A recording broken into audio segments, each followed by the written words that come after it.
Aku cuma cewek biasa. Nggak neko-neko. Kerja bener, patuh, dan selalu nurut kalau disuruh. Tapi justru dari situ semuanya mulai. Dia baik, perhatian, beda dari yang lain. Bosku. Awalnya aku pikir, mungkin ini takdir yang indah. Tapi ternyata, itu awal dari mimpi buruk. Waktu aku bilang aku hamil, dia diam. Lalu marah. Terus bilang, itu urusan kamu, bukan aku. Dunia rasanya berhenti. Nafasku sesak. Aku cuma bisa nangis. Bukan karena hamil, tapi karena dikhianati orang yang aku kira paling ngerti aku. Sekarang, tiap malam aku peluk perutku rat-rat. Sambil bisik, gak apa-apa. Nak, mama masih di sini. Tapi jujur aja, aku takut. Takut sendiri. Takut gagal. Tapi aku juga tahu, aku harus tetap berdiri. Nama aku Sari, usia 26 tahun. Aku janda, suami meninggal 2 tahun lalu karena kecelakaan kerja di pabrik kayu. Sejak itu, hidupku berubah total. Aku harus jadi kepala rumah tangga. Harus kerja, harus kuat, harus tahan saat orang bilang, kasihan, masih muda udah janda. Tapi aku gak mau hidupku berakhir di situ. Maka aku coba daftar kerja di banyak tempat. Dan akhirnya, aku keterima sebagai admin di sebuah kantor swasta di Jakarta Selatan. Aku masih ingat hari pertamaku. Hari Senin, cuaca mendung. Udara pagi itu terasa lembab, seperti menggantungkan sesuatu di dadaku yang bikin napas jadi sesak. Aku berdiri di depan lobi gedung itu dengan tangan dingin dan kaki gemetar. Jantungku deg-degan bukan main. Mataku mencari-cari pintu masuk seperti orang hilang arah. Saat aku masuk, aroma kopi dan pendingin ruangan langsung menyeruak. Lantai kantor mengilap, suara sepatu hak tinggi bersahut-sahutan, dan telepon kantor berdenting cepat. Dunia yang asing bagiku. Resepsionis menyambutku dengan senyum setengah malas. Nama? Tanyanya tanpa menoleh. Aku menjawab pelan, nyaris tak terdengar. Lalu dia menyuruhku naik ke lantai 3. Lift terasa sempit, cermin di dalamnya memantulkan wajahku yang pucat, dengan mata lelah yang menyimpan banyak cerita. Aku menarik napas dalam-dalam. Kamu bisa, Sar, bisikku pelan kebayangan diriku sendiri. Begitu pintu lift terbuka, aku melangkah masuk ke ruangan besar penuh meja kerja dan komputer. Suasananya ramai, tapi tak ada yang benar-benar memperhatikan. Sampai akhirnya seorang pria menghampiriku, tinggi, berjas rapi, senyumnya hangat tapi matanya tajam. Kamu Sari, ya? Pegawai baru? Ayo, ikut saya. Saya Arman, kepala bagian di sini, katanya sambil mengulurkan tangan. Aku menjabat pelan. Tangannya hangat, nada bicaranya tenang. Terlalu tenang. Di dalam ruangannya, dia menawariku duduk. Santai aja. Gak usah tegang begitu. Baru kerja, ya wajar gugup. Tapi saya yakin kamu bisa cepat menyesuaikan diri, ujarnya sambil tersenyum. Aku hanya mengangguk. Gugup sekali. Kamu tinggal di mana? Tanyanya tiba-tiba. Aku menjawab singkat. Di Tebet, kosan kecil. Dia tertawa kecil. Sendirian? Pertanyaan itu membuatku kikuk. Tapi aku mengangguk juga. Iya, sendirian. Hebat kamu, katanya lagi. Janda, tapi masih mau bangkit. Jarang perempuan kayak kamu. Loh? Aku cuma tersenyum kaku. Tapi dari caranya bicara, caranya menatap, aku mulai merasa ada sesuatu yang berbeda. Tapi aku memilih menepisnya. Sore itu, saat aku pulang, aku duduk lama di halte bus. Langit masih mendung, udara makin lembab, dan dadaku, entah kenapa, rasanya berat. Seolah ada kabut tipis yang mulai menyelimuti langkahku, pelan tapi pasti. Dan aku belum tahu bahwa kabut itu akan segera berubah jadi badai. Hari-hariku di kantor mulai terasa nyaman. Terlalu nyaman, mungkin. Pak Arman, bosku, selalu memperhatikan. Awalnya, aku pikir itu cuma sikap profesional. Tapi makin hari, rasanya ada yang berbeda. Caranya memanggilku ke ruangannya untuk hal-hal kecil. Caranya menatap lama setiap kali aku menjawab pertanyaan. Bahkan caranya berdiri terlalu dekat saat kami bicara. Tapi entah kenapa, aku tidak langsung merasa terganggu. Malah, aku merasa diperhatikan. Suatu sore, aku sedang lembur sendirian.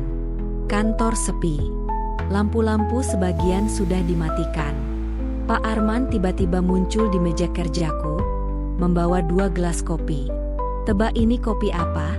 katanya sambil menyodorkan gelas. Aku tersenyum, agak kikuk. "Americano." Dia tertawa kecil. "Salah. Ini kopi Vietnam," katanya pahit tapi nendang. "Kayak hidup." Aku ikut tertawa, walau rasanya campur aduk. Jantungku berdetak lebih cepat dari biasanya. Tangan kami sempat bersentuhan saat mengambil gelas. Matanya menatapku dalam. Aku buru-buru mengalihkan pandangan.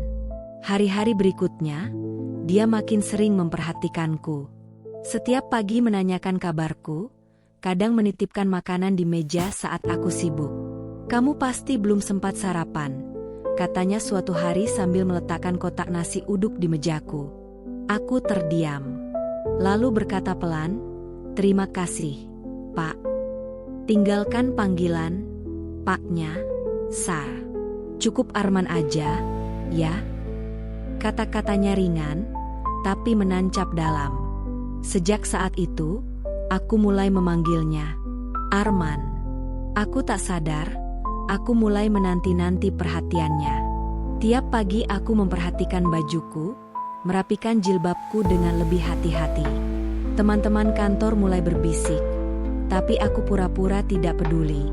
Dalam hati, aku tahu aku seharusnya menjaga jarak. Tapi saat dia bicara dengan suara rendah di dekatku, saat dia menatap dengan mata yang seolah bisa membaca isi hatiku, aku lemah. Aku ingin percaya bahwa mungkin seseorang benar-benar bisa peduli padaku tanpa pamrih. Suatu hari, dia mengajakku makan siang. "Kamu pasti bosan makan kantin terus," katanya. Kami pergi ke restoran kecil di pinggir jalan. Suasananya tenang, dan dia banyak bertanya tentang hidupku. "Kamu pernah jatuh cinta lagi setelah suami kamu meninggal?" tanyanya pelan. Aku menggeleng, sambil tersenyum kaku. Belum ada yang bisa bikin aku percaya lagi. Dia menatapku dalam. Lalu berkata, "Kalau aku bilang aku peduli, kamu percaya?" Aku tak langsung menjawab. Tapi detik itu, hatiku runtuh. Ada bagian dalam diriku yang retak dan perlahan terbuka. Aku ingin menjawab, aku ingin bilang ya, tapi lidahku keluh. Hanya tatapan kami yang berbicara. Dan dalam keheningan makan siang itu, sesuatu di antara kami mulai berubah. Tapi aku belum tahu, perubahan itu akan membawa hidupku ke jurang yang tak bisa kembali lagi. You Said. Paragraf selanjutnya tidak usah memperkenalkan lagi, lanjut ke bagian cerita aja. Malam itu, semuanya terjadi begitu cepat. Aku lembur lagi, sendirian seperti biasa. Ruangan kantor hanya tinggal aku dan lampu-lampu kecil di tiap sudut meja. Hening. Hanya suara pendingin ruangan dan sesekali denting notifikasi dari laptop. Saat itu hujan turun deras, mengetuk-ngetuk kaca jendela dengan suara yang hampir seperti ketukan di dada. Arman datang membawa 2 bungkus nasi goreng. Wajahnya basah oleh air hujan, rambutnya sedikit lepek, tapi senyumnya tetap hangat, terlalu hangat. "Aku kira kamu udah pulang," kataku pelan, sedikit gugup. Dia menggeleng sambil duduk di kursi seberang. "Aku tahu kamu lembur. Kamu pasti belum makan lagi." Tanganku gemetar saat membuka bungkus makanan itu. Entah karena dingin, atau karena dia. Suasananya terlalu hening, terlalu dekat. Terima kasih, ucapku, tanpa berani menatap matanya. Dia hanya tersenyum, lalu berkata pelan, "Kamu gak harus selalu kuat sendirian, Sar." Aku berhenti mengunyah. Kata-katanya terlalu menembus, terlalu jujur. Aku menatapnya lama, dan entah kenapa, aku menangis. Air mataku jatuh begitu saja. Aku capek, Mas, capek banget. Dia bangkit, mendekat, menyentuh bahuku, lalu mengusap pipiku yang basah. Sini, kamu gak sendiri. Sekarang kamu gak sendiri. Dalam pelukannya, aku merasa lepas. Lengan hangatnya melingkari tubuhku, dan suara hujan di luar seperti menjauh. Dunia serasa hilang. Semua logika seperti ditidurkan malam itu. Dia menatapku lama, lalu bibirnya menyentuh bibirku. Lembut, ragu. Tapi aku tak menolak. Aku balas.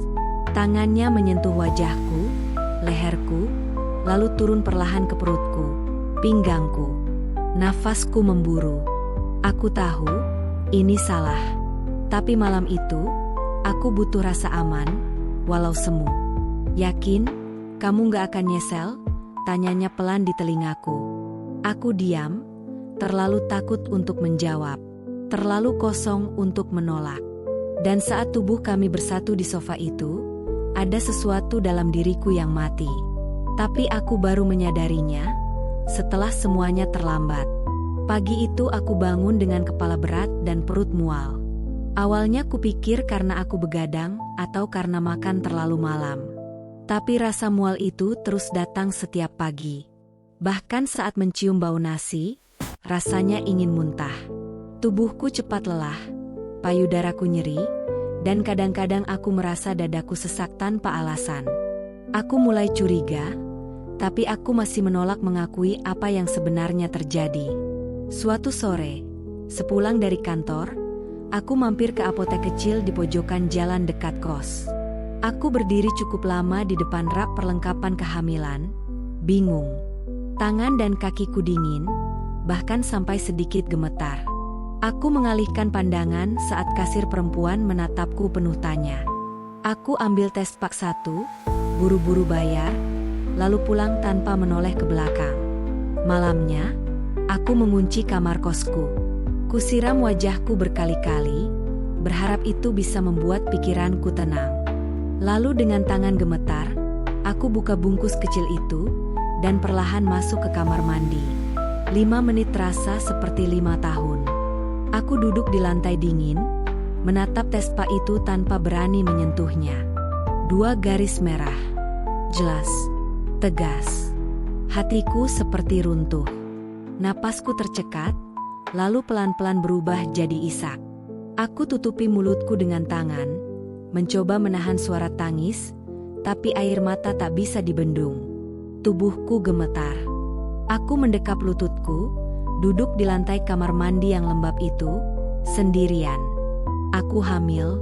Ya Allah, aku beneran hamil. Bisikku di antara tangis. Kupandangi wajahku di cermin, mata sembab, rambut berantakan, pipi basah. Apa yang harus kulakukan sekarang? Aku tak punya siapa-siapa. Tak ada orang tua, tak ada suami, tak ada keluarga yang bisa kutumpangi. Satu-satunya orang yang mungkin bisa bicara soal ini, Arman. Tanganku gemetar saat mengambil ponsel. Kuketik pesan pendek, "Mas, aku perlu bicara. Ini penting." Kukirim. Kutunggu. 5 menit. 10 menit. 30 menit. Centang 2. Biru. Tapi tak ada balasan. Dan saat malam makin larut, aku masih menatap layar ponsel yang diam. Dan tiba-tiba, untuk pertama kalinya, aku mulai benar-benar takut. Keesokan harinya, aku datang ke kantor lebih pagi dari biasanya. Mata sembab, kepala pusing, tapi aku paksakan. Sepanjang perjalanan, tanganku terus menggenggam ponsel. Pesanku semalam belum dibalas. Tak ada satu kata pun dari Arman. Aku mencoba berpikir positif, mungkin dia sibuk, mungkin dia belum sempat. Tapi dalam hati, aku tahu ada sesuatu yang berubah. Sesuatu yang tak enak. Aku tunggu dia datang. Jam 9, dia belum muncul. Jam 10, belum juga. Saat akhirnya dia melangkah masuk ruangannya sekitar jam 11, aku langsung berdiri dari kursi. Lututku lemas. Tapi aku kuatkan diri. "Mas, aku boleh bicara sebentar?" Tanyaku pelan, dengan suara nyaris pecah. Dia berhenti sejenak, lalu menoleh dengan ekspresi datar. "Lagi sibuk, Sar. Nanti aja ya." Hatiku langsung nyeri. Cara dia menatapku, dingin. Tak seperti biasanya. Tak ada senyum. Tak ada kehangatan. Hanya tatapan kosong yang membuat dadaku terhimpit. Siang itu, aku tunggu dia lagi. Aku kirim chat, "Tolong, ini penting banget, Mas." Centang 2. Tapi lagi-lagi, sunyi. Sore harinya, aku nekat masuk ke ruangannya saat pintu terbuka. Ia tengah duduk di kursi kerjanya, membuka laptop. "Maaf, Mas, aku harus bicara. Ini soal, aku hamil," ucapku cepat, tanpa bernafas. Arman menutup laptop perlahan. Ia menatapku lama, lalu bersandar. Matanya mengecil, bibirnya menyempit. "Kamu yakin itu anak saya?" Darahku berhenti mengalir. Mulutku terbuka tapi tak ada suara keluar. "Apa kamu yakin kamu gak tidur juga sama laki-laki lain?" Katanya lagi, dengan suara pelan tapi tajam, seperti pisau. "Mas, kamu ngomong apa? Kita tahu ini anak siapa. Jangan gitu." Tapi dia hanya menggeleng. "Sar, aku punya istri. Aku punya anak. Kamu pikir aku bisa mengorbankan semua itu karena kamu?" Aku mundur satu langkah. Mataku mulai basah. "Tapi Mas bilang, Mas peduli sama aku. Mas bilang aku nggak sendiri." Dia berdiri, mendekat, tapi bukan untuk memeluk, bukan untuk menenangkan, justru untuk membungkam. "Kalau kamu sayang sama aku, kamu nggak akan nyusahin kayak gini. Udah, anggap aja nggak pernah terjadi."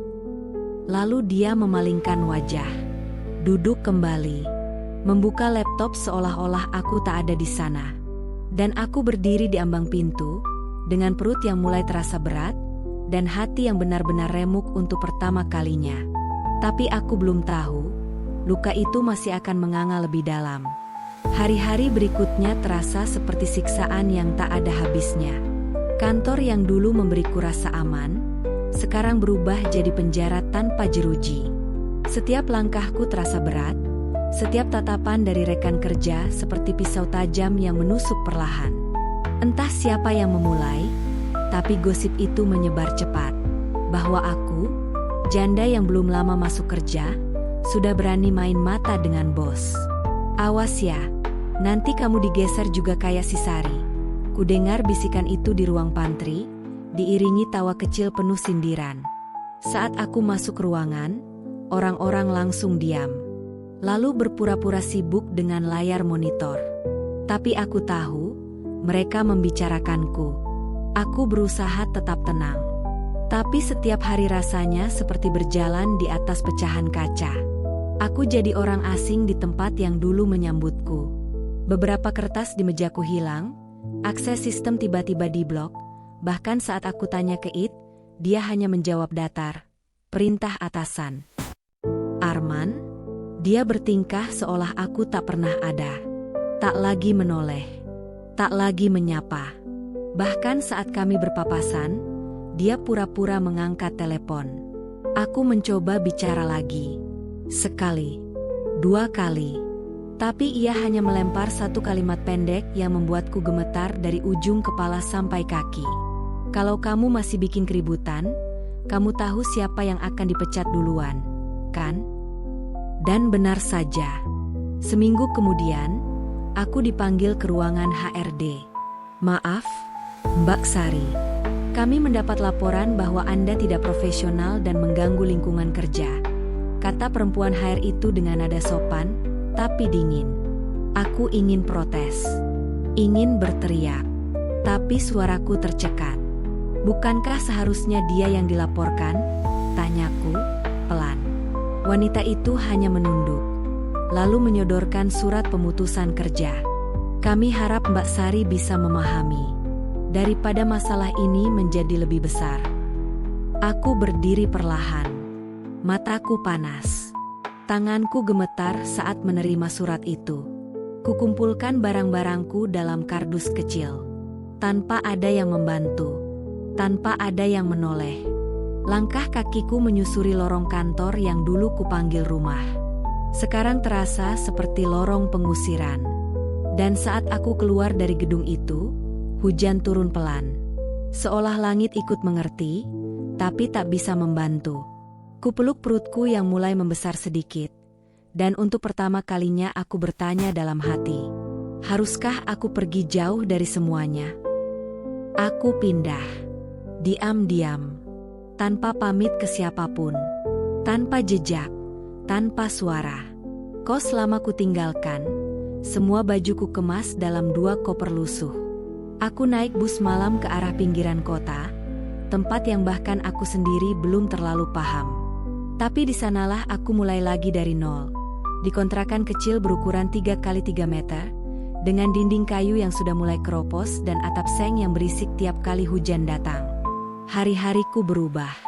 Bukan lagi duduk di depan komputer, tapi menyapu halaman orang, mencuci baju tetangga, bantu bersihkan rumah siapapun yang mau bayar.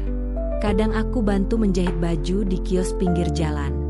Upahnya tak seberapa, tapi cukup buat makan.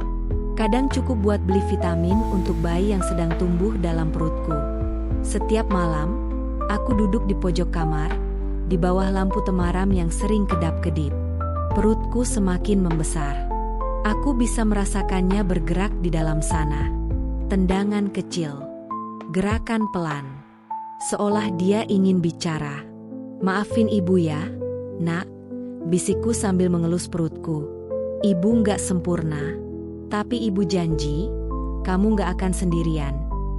Tanganku sering mengusap perutku sambil bercerita, seolah dia bisa dengar. Aku cerita soal ayahnya, cerita soal kantor, tentang rasa kecewa, rasa hancur, rasa ditinggalkan. Tapi setiap kali aku bicara begitu, dia bergerak lagi. Dan entah kenapa, gerakan itu seperti pelukan. Kecil, tapi cukup untuk menahan aku agar tidak roboh. Tetangga di kontrakan tak banyak tanya. Ada ibu-ibu tua yang kadang kasih aku singkong rebus. Ada anak-anak kecil yang suka manggil aku, Bu Sari, sambil lari-lari di depan kamar. Kadang aku senyum. Kadang aku cuma diam, pandangi langit malam dari celah atap yang bocor. Saat hujan turun deras, air kadang masuk dari lantai. Tapi aku tetap duduk, menulis nama-nama calon anakku di kertas robek, semacam doa kecil untuk masa depan. Dan tiap malam aku ulangi kalimat yang sama, sambil menahan air mata, sambil menahan sesak. Ibu akan kuat, karena kamu. Tapi di balik ketenangan palsu itu, di balik keheningan malam yang lembab dan dingin, ada satu bayangan yang tak pernah benar-benar hilang dari pikiranku. Dan aku tak tahu, apakah aku benar-benar siap kalau bayangan itu suatu hari kembali mengetuk pintu. Hari itu hujan turun sejak pagi. Langit abu-abu. Angin berhembus kencang, membuat daun-daun kering bertebaran di halaman kecil kontrakan. Aku baru saja selesai mencuci pakaian tetangga saat melihat amplop coklat diselipkan di bawah pintu. Tak ada suara, tak ada ketukan. Hanya angin yang mengayun perlahan tirai di jendela. Kuperhatikan amplop itu dengan curiga. Tak ada nama, tak ada tulisan, hanya sedikit basah karena rembesan air hujan. Tanganku gemetar saat mengambilnya. Saat kubuka perlahan, kertas kecil terlipat di dalamnya, dan segepok uang tunai. Kertas itu kusobek hati-hati. Tulisan tangan di atasnya hanya 2 kalimat. Untuk biaya lahiran. Jangan cari saya. Kata-kata itu seperti palu yang menghantam dadaku. Nafasku tercekat. Jari-jariku menggenggam kertas itu begitu erat hingga kertasnya nyaris robek. Seketika seluruh kenangan kembali, tatapan hangatnya, pelukannya, janji-janjinya yang manis tapi palsu. Semua runtuh. Sekali lagi, kupandangi uang itu lama. Sebagian dari diriku ingin menerimanya. Aku butuh. Bayi ini butuh. Tapi lebih besar lagi, rasa yang muncul di dadaku adalah marah dan jijik. Uang ini cuma bukti bahwa dia ingin menghapus semuanya. Menyelesaikan semuanya. Tanpa wajah. Tanpa kata maaf. Tanpa keberanian. Aku berdiri, membungkus uang dan kertas itu kembali, lalu melangkah keluar rumah di tengah gerimis. Aku berjalan cepat menuju sungai kecil di ujung gang. Tangan terus menggenggam amplop itu seakan panas membakar telapak tanganku. Air sungai mengalir deras, bercampur daun dan lumpur. Dan tanpa berpikir panjang, kulempar amplop itu ke air. Ambil semuanya, kataku pelan. Biar dia tahu, aku nggak bisa dibeli. Aku pulang dengan pakaian basah. Tapi langkahku ringan. Dadaku lapang, walau dingin menggigit sampai ke tulang. Di kamar, aku duduk lagi. Mengelus perutku yang sudah bulat besar.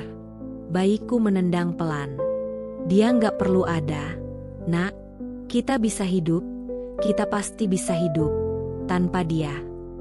Tapi di luar kamar, angin malam berhembus makin kencang. Dan di kejauhan, suara sepatu seseorang menyentuh genangan. Dan entah kenapa, hatiku mulai tak tenang lagi. Malam itu, akhirnya datang. Kontrakan sepi, hanya suara jangkrik dari balik dinding dan tetesan air dari keran bocor yang tak pernah benar-benar diam. Perutku sudah sangat besar. Setiap gerak terasa berat. Tapi malam itu, berbeda. Perih di pinggangku datang lebih sering, lebih dalam, dan terasa menjalar sampai ke dada. Aku tahu, ini saatnya. Aku ambil tas kecil yang sudah kusiapkan sejak 2 minggu lalu. Isinya sederhana, baju bayi, 2 lembar kain panjang, dan 1 botol kecil sabun bayi hadiah dari tetangga. Aku tak punya kendaraan, tak ada keluarga, tak tahu harus minta tolong siapa. Maka aku keluar pelan-pelan, jalan tertatih di tengah gelap dan udara dingin. Ibu kuat, bisikku ke diri sendiri, berulang-ulang seperti doa. Untungnya, Bu Leha, tetangga sebelah, masih terjaga. Perempuan parubaya itu langsung panik saat melihat wajahku yang pucat dan napas memburu. Ya Allah, Sari, kontraksi ya. Sabar, ayo kita panggil becak. Dia menggandengku erat, berteriak memanggil Pak Arif tukang becak yang biasa mangkal di ujung gang. Dalam hitungan menit, aku sudah duduk meringkuk di atas becak reot, ditemani suara hujan gerimis dan detak jantungku yang makin cepat. Puskesmas kecil di dekat pasar jadi tujuanku. Bukan rumah sakit megah. Bukan tempat steril beraroma antiseptik. Tapi aku tak peduli. Yang penting selamat. Teriakan dan tangis bercampur jadi satu di ruang bersalin sempit itu. Pegangan tanganku erat pada lengan perawat yang menuntunku sambil berteriak. Ayo Bu, 1 tarikan lagi. Tubuhku basah oleh keringat. Punggungku seperti ditarik dari dalam. Tapi aku menahan, demi 1 suara. Dan ketika suara tangis itu akhirnya terdengar, nyaring, kuat, menggema di ruangan kecil itu, aku menangis bersamanya. Tangisan pertama, dari anakku, dari hidupku yang baru. Perawat meletakkannya di dadaku. Kecil, lembut, matanya masih tertutup rapat, kulitnya merah. Tanganku gemetar saat menyentuhnya. Anak kamu laki-laki, Bu. Sehat, kuat, ujar perawat itu. Aku mengangguk, tapi air mataku tak bisa berhenti. Kupeluk dia pelan, dekap erat-erat. Nak, akhirnya kamu datang juga. Akhirnya ibu nggak sendirian lagi.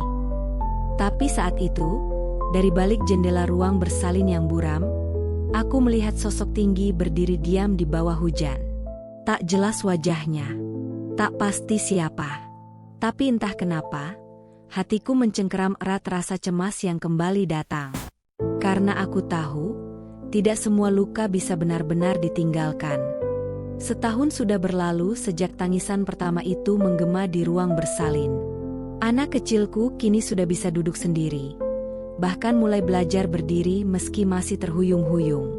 Namanya Aksara. Nama yang kupilih sendiri, malam-malam di kontrakan sempit sambil menangis, berharap dia kelak bisa jadi seseorang yang menulis takdirnya sendiri. Bukan sekadar dibaca, apalagi ditentukan orang lain. Kami tinggal di tempat yang sama. Kontrakan kecil itu masih berdinding kayu rapuh. Atapnya masih bocor saat hujan. Tapi sekarang, ada tawa yang mengisi tiap sudutnya. Tawa kecil Aksara, yang renyah, jujur, dan seringkali jadi alasan aku bangun pagi, tetap bekerja, dan bertahan. Setiap kali dia memanggil, Bu, Bu, meski belum lancar, rasanya seperti semua luka di masa lalu perlahan sembuh. Kadang malam, saat dia tertidur di pelukanku, aku masih terbayang wajah Arman. Ada amarah, iya, ada luka yang belum sepenuhnya hilang. Tapi anehnya, aku sudah tak lagi ingin balas dendam. Aku hanya ingin dia tahu, aku berhasil. Aku berdiri. Aku hidup. Dan aku tidak hancur seperti yang mungkin dia harapkan saat memberiku uang untuk diam dan menghilang. Pernah suatu sore, aku melihat berita di televisi warung. Wajahnya muncul sebentar. Katanya sekarang dia naik jabatan. Sukses. Dikelilingi senyum kolega dan jabat tangan orang penting. Tapi aku hanya diam. Tak ada dendam yang kupeluk. Yang kupeluk hanya Aksara.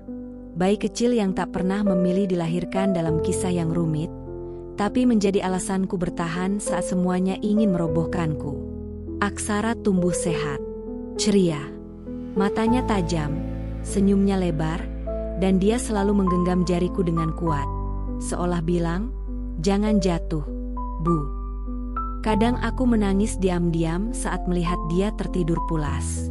Bukan karena sedih, tapi karena aku bangga pada diriku sendiri, pada jalan panjang penuh duri yang berhasil kulewati tanpa pernah benar-benar mengutuk hidup.